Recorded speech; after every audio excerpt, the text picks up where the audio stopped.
The oldest boomers would be aging in, and the silent generation would be the main voting demographic. But before then, with the advent of the radio in the 20s, and then before then with the telegraph, and before then with the easily printable, mass-producible newspaper, we see these political winds shifting around new technology change. And so obviously the internet is our moment, social media is our moment for this.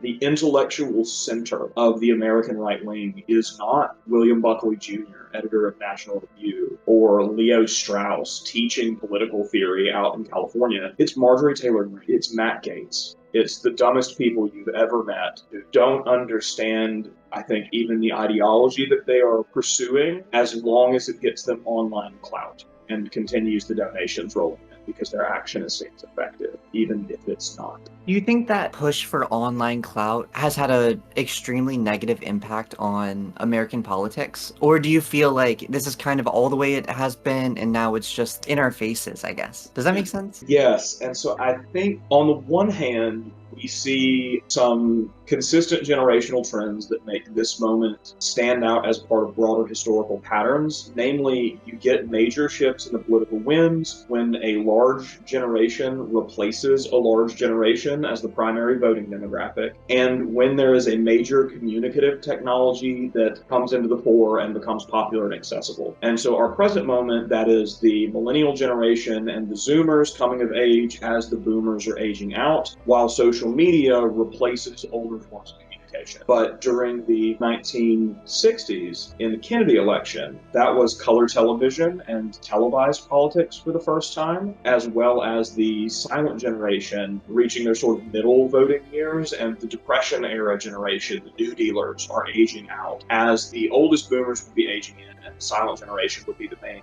voting demographic. But before then, with the advent of the radio in the 20s, and then before then with the telegraph, and before then with the easily printable, mass-producible newspaper, we see these political winds shifting around new technology change. And so obviously the internet is our moment, social media is our moment for this, and we're experiencing a sort of rattling of politics around that new technology. However, everything that we're doing online is just more and faster versions of what we have done politically forever. The architects of fascism were newspaper editors and radio talk show hosts, right? Benito Mussolini's inroad into becoming the dictator of Italy was running a radio broadcast, a right-wing hate-filled radio broadcast. And Really?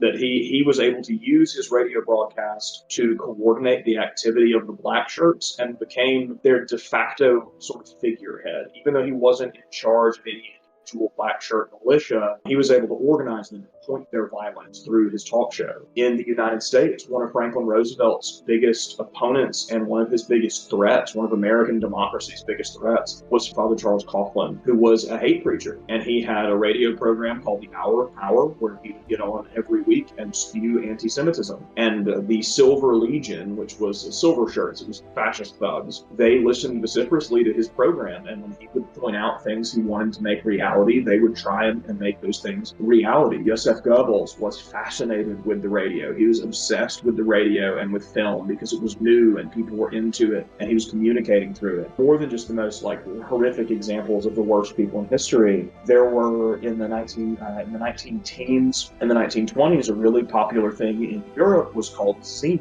And they were these 1 or 2 page ready print newspapers. You could get them for like a couple of pennies, and they were tabloids. It was Twitter feeds. And you could get op-eds written by famous public figures or by the local talk show guy or the sports stuff. It was Twitter. And you could go and get them every day for a couple of cents at the newsstand, read them very quickly, digest them very quickly because they're written in simple language, they've got pretty pictures, and then go on about your day. Before that, the newspaper editorial section was Twitter, was social media. That in your local paper, most folks could potentially contribute and could write for their op-ed and post things that they wanted for work and they need an extra set of hands around the farm, or the sports team in the local community is doing really well and we want to talk about it. Or, and this scales up all the way to the national level, where right before the Spanish-American War, members of the Spanish government are writing mean tweets to U.S. officials. They're like posting mean things in the New York Times op-eds. We've always been poisoned by Twitter brain rot. We always have had Twitter conspiracy brainworms. It looks like this is new because it's more and faster and you carry it with you all day in your device, but it's not new. It's just more of the same. That's really reassuring to hear in a lot of ways. So thank you for that. I think so too. It definitely feels like it's a new thing, but I definitely think you're right in that it's just because the internet helps everybody do it so quickly, right? Like 5 days in internet time is years, whereas like 5 days for your local zine is probably not so many years, figuratively. Right, where I guess to loop it back around to the girls that are fighting.